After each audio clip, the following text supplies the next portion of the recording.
I'm a patriot, and I love my country, because my country is all I know. I want to be with my family, the people who understand me. I've got nowhere else to go, and the river open for the righteous, and the river open for the righteous, and the river open for the righteous someday. Jackson Brown here on Democracy Now!, democracynow.org, The War and Peace Report. I'm Amy Goodman. On this 5th anniversary of the invasion of Iraq, we return to the testimony of soldiers this past weekend, speaking about the horrors of war. This is Winter Soldier. Tanya Austin, and I am a U.S. Army veteran, but I am not here speaking about my own story today. I am actually here to give a story of an incredibly strong and brave individual. This is a story of a female in the Coast Guard who was raped and then discharged and punished for being raped. I've been lucky enough to meet this young woman and see the amazing things she has done to bring not only her story out, but the story of men and women who have been raped in the military. If you guys could throw up the website, please. What we have up here is stopmilitaryrape.com, or .org, sorry. And what's really cool about this website is it was this individual's way of telling her story and trying to make progress, because the military didn't do anything to help her.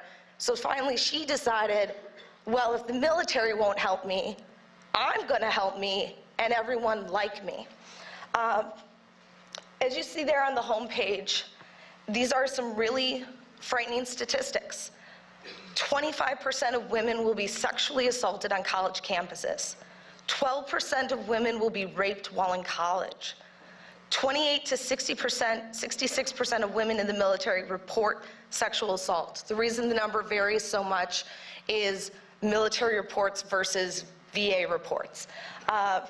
It's a lot easier to tell someone at the VA that you've been sexually assaulted than it is to tell your own command, which is not right. And 27% of women are reported raped. And what's interesting about this statistic is if you report that you've been raped and no charges are brought against your rapist, you haven't been raped. You're not part of that statistic. And unfortunately, for our military, this is something that happens way too often, is the cover-up of sexual assault, of rape, of individuals experiencing the worst from their comrades. So here is what they're currently doing about it. According to the Department of Defense's own statistics, 74 to 85% of soldiers convicted of rape or sexual assault leave the military with an honorable discharge, meaning rape conviction does not appear in their records anywhere. Only 2 to 3% of soldiers accused of rape are ever court-martialed, and only 5 to 6% of soldiers accused of domestic abuse are ever court-martialed. In fact, several multiple homicides have recently taken place on military bases that have not even been criminally prosecuted. The Department of Defense's definition of morale booster for male soldiers: female soldiers. Take as needed, disposed when finished, and continue serving with honor. Please remember that many suffer in silent shame, and never forget what's going on. Now I'd like to tell this individual's particular story. And having experienced sexual harassment in the military myself, this is kind of difficult, as it is for everyone on this panel up here. But our stories need to be told.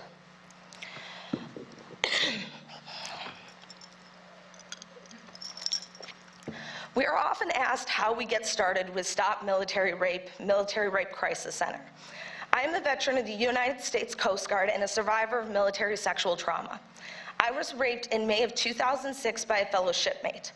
I followed all the necessary steps, including reporting the assault and providing evidence, a confession letter written by my rapist.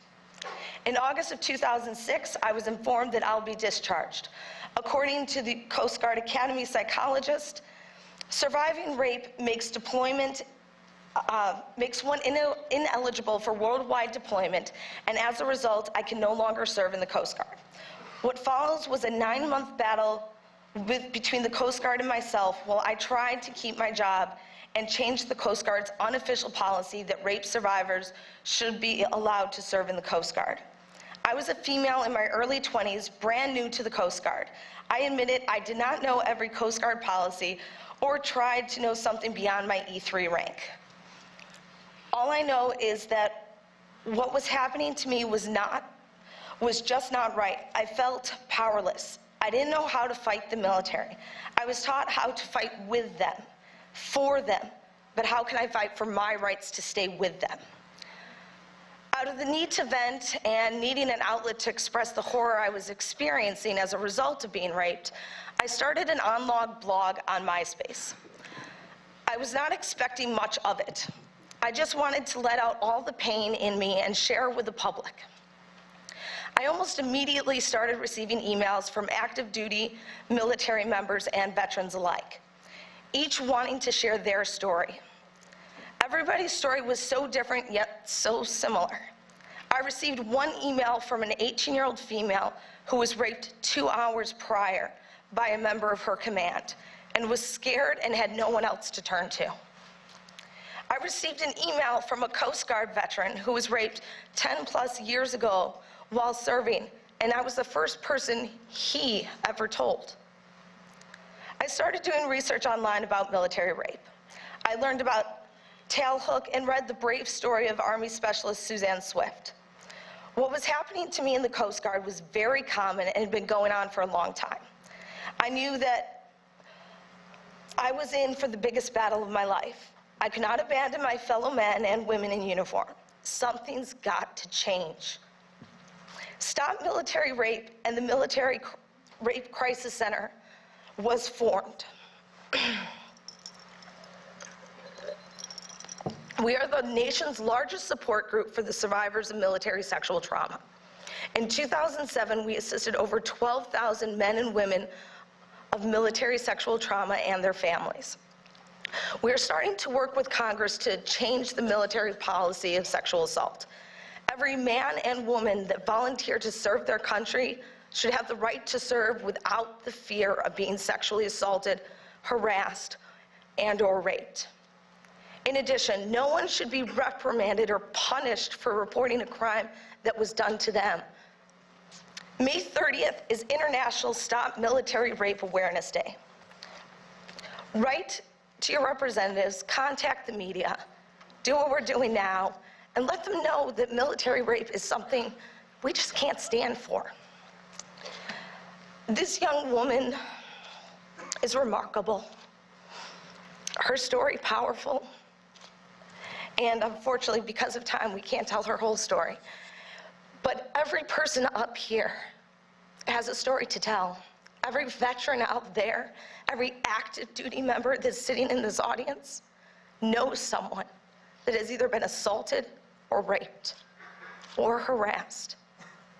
And that has got to change. Tanya Austin was an Arab linguist and military intelligence testifying at Winter Soldier in Silver Spring this weekend. It's the largest gathering of active duty and Iraq and Afghanistan war vets. We continue with Winter Soldier. My name is Jeffrey Smith. I enlisted in the Army as an infantryman in September 1997. I served 3 years active duty in the 3rd Infantry Division and then enlisted for 6 further years in the Florida National Guard. I was a grenadier with Bravo Company, 2nd of the 124th Infantry, and was deployed to Camp Anaconda, Balad, Iraq, in early May 2003. I was honorably discharged in January 2004. I reside in Orlando, Florida, and was raised as a military brat. My father served 2 tours in Vietnam and is currently rated 100% disabled by the Veterans Administration due to PTSD and Agent Orange exposure. Upon deployment to Balad, my unit was primarily